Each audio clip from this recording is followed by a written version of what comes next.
All right, I'm right now at the National Conference for Media Reform with my good buddy Jason Barnett. He is, of course, from the founder of the Uptake, which is the uptake.org. Jason, thanks for sitting down with me, man. Yeah, thanks, man. All right, so real quick, you've been on the show before, but just real fast, let people know, describe what exactly the Uptake is and what you guys do. Yeah, in short, we're an online news organization, and there's lots of those, but we do a lot of local legislative live streaming of video. We do civic reporting. We train citizen journalists and get more voices into the media world. Yeah, and like most people, I mean, if you're listening to this and you don't know what the Uptake is, you actually probably do know what the Uptake is because they're famous for their RNC coverage of the police whooping up on protesters, pre-Occupy. So that, which is fun. Famous for the Norm Coleman, Al Franken recount. Famous for their coverage of the Wisconsin protest against Scott Walker when he tried to destroy the unions and all that stuff. But yeah, so even if you haven't heard of the Uptake, you've seen Uptake footage. There's no way if you're a progressive you haven't seen footage from the Uptake. Right, and a lot of our footage ends up on some of the networks, and we're pretty good at making videos go viral on the web. So, on YouTube, you've seen clips of our videos on websites all over the place. So I think what we want to do now, Jason, is depress listeners. That's what we want to do. That's our goal. It's always a goal to bum everyone out. So listeners, get ready. You might want to get a stiff drink right now, maybe a line of something. A pillow to cry in. Yeah. So we're going to talk about how horrible funding for progressive media actually is, because you guys have no idea. It's really, really horrible. So so talk about your experience with the Uptake and how hard it is. Yeah, well, we've been around for since 2007, and so that's actually quite a long time for keeping organizations alive. So that's the positive side of things. We have been able to scrape enough bits together to keep going. All right, this is too happy. Get to the sad stuff. Yes. I'm building up the audience right now. You got to get them. You got to get them at least to a baseline. They got to peek from under the pillow for a moment before we crush them down. That's right. And so we've been able to figure out ways to keep going, but there's very few foundations that actually fund this, and we're a nonprofit, so we work for this sort of that route of trying to bring in money through donors and foundations. And there's just not that many foundations that support this kind of work. There's a lot of foundations that support advocacy, direct action type work, but those foundations don't quite understand that all of their advocacy organizations are also suffering because there's no media. Yeah. And so like all the press releases they send off and all their advocacy when they're trying to do a rally and they want media support and they wonder why no one shows up. Well, it's because there aren't any. Yeah. And no one funds them. Yeah. And so it's really struggling. It's a struggle to get funding to continue this work. And it's beside progressives, beside whatever political label you put on it, there's been massive layoffs in journalism over the last 7 years. 40,000 journalists have lost their jobs. Newsrooms have been, capital reporting newsrooms where in the state capitals have lost journalists up to 30% of the newsrooms have gone away. And people, that's dangerous for democracy. It is dangerous it's very for democracy. Dangerous. No matter what your political ideology is, it's dangerous for democracy because and another angle to this is a lot of focus is in D.C. when actually nothing ever happens. So right. like bills don't move very quickly. The ideological lock there is so tight that but still, most advocacy groups and even a lot of news organizations focus on the national scene, where most legislation actually changes and passes in state capitals. Yeah. But no one's watching what's happening. And so the powers that be, the people with money, the corporations, they're able to get a lot further and change more bills that affect more people's lives, state by state, all across the country, and nobody's watching it. Yeah. And no one's funding it. Yeah. And so it's a big void that foundations don't seem to understand exists.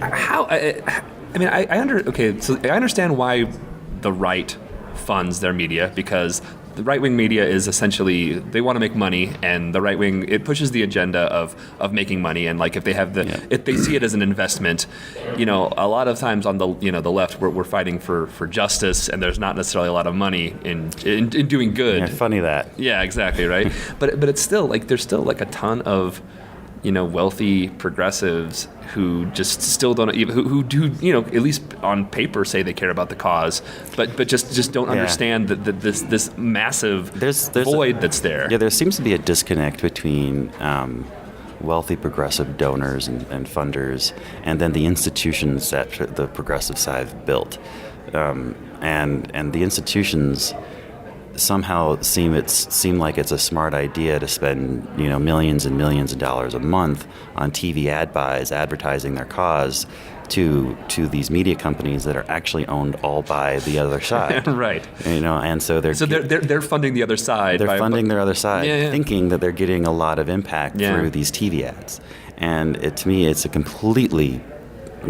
Those things are not always worthless, but I like making the point that they are just to have the argument, right? And because there needs to be a change in the way these things are done, the way that political organizing is executed, the way that the media approach is taken through advocacy organizations. It has to change, or we're going to be just giving all of the resources that we have to those who don't care about causes. Yeah.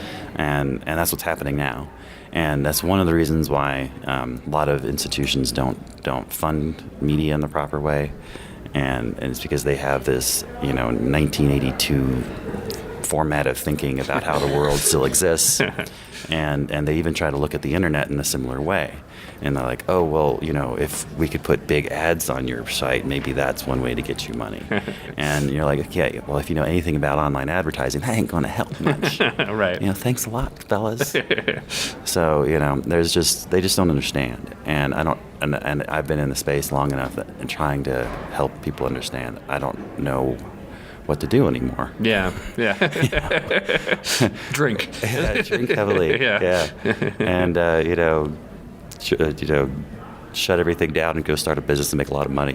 Yeah. I don't know. Yeah, that's why people turn, man. Just like you need that money, and you gotta, and eventually just like, oh, I'm trying, but no one wants to. It's weird because like, it's missing on so many levels too. Like it's missing on the journalistic level. It's missing on because I'm someone who feels and believes that we are in like a major class war that's going on, and what's happening in the next couple of decades will determine not just the course of America for 100 years, but even the course of the globe for 100 years, and we're getting our asses handed to us like on a mostly daily basis. I mean, we're just clawing for scraps, and it's hard, and when nothing, when there's nothing, what do we do when we can't even get the people on our own side to understand, to even understand the problem, because there's just like this wall that they just don't get. And it's frustrating, and I really don't know exactly what to do with it. With that said, that my organization is doing better than ever before. We are growing slowly and painfully, and so if I can figure out a way to keep this thing alive, we've got actually real solid business model plans that we're working on, that if we can get the right investment, we can actually grow in serious ways and actually be a real contender, But so what do you like? I mean, there's a lot of it. It's grants. How what I mean, because there's all types of ways people are piecemealing their journalism together, which is again not necessarily the way you want to have a democracy, but so how are you guys actually doing it? So right now, most of our funding is coming through foundations, and we have one really awesome foundation in Minnesota that is a massive supporter of ours, and we wouldn't be around anymore if it wasn't for them. And there's a couple other foundations that have helped out quite a bit, and so they're all awesome, and some of them really do understand the problem. They're just not enough yet. And we ask for donations for individuals, and we do donor campaigns and stuff, and it brings in enough to keep us alive. But the biggest thing is how even if we're a nonprofit, there's no rules saying nonprofits can't make money. Mm-hmm. And actually some of them make a lot of money, and so we're developing ideas and systems that will eventually make us money. But with most ambitious business models, it's going to take a lot of investment to actually get the type of tools we have. There's lots of fascinating things with big data and be able to do customized subscriptions with the type of data we collect, and we're working on those ideas. But that's a long time off unless someone's willing to drop a couple $1 million in my pocket so I can actually start those programs and develop that software and things that really need to happen. If you could get some of the rich Democratic donors, you probably have in some cases because you've been doing this for a while. Would you slap them? Would you? What would you? No, I mean, I don't think the individuals aren't the problem. Yeah, it's the big institutions that control politics on either side. Honestly, they're the ones they're all about control and power, and they're less about their issue. And that's a kind of harsh statement, but I'm fine saying it. Yeah, sure. And it's the institutions that help control the money flow. And so they have better relationships with the big top donors, and the big top donors trust them. And so if I was going to sit down with a bunch of rich top donors, I'd say maybe you should start questioning your trust to these organizations. Yeah. And thinking outside the box, and developing funds that are not going to be going to the traditional routes, and figuring out other ways to address the problem that it actually exists, and there's very clear and proven voids in certain areas in this world that we need to address, and they're not being addressed, and journalism is one. And no matter what issue you care about, journalism matters, and every advocacy organization wants someone to write about them in the newspaper, or wants them to do a TV spot, or wants to show up on our show, and that doesn't happen if we don't exist. Yeah.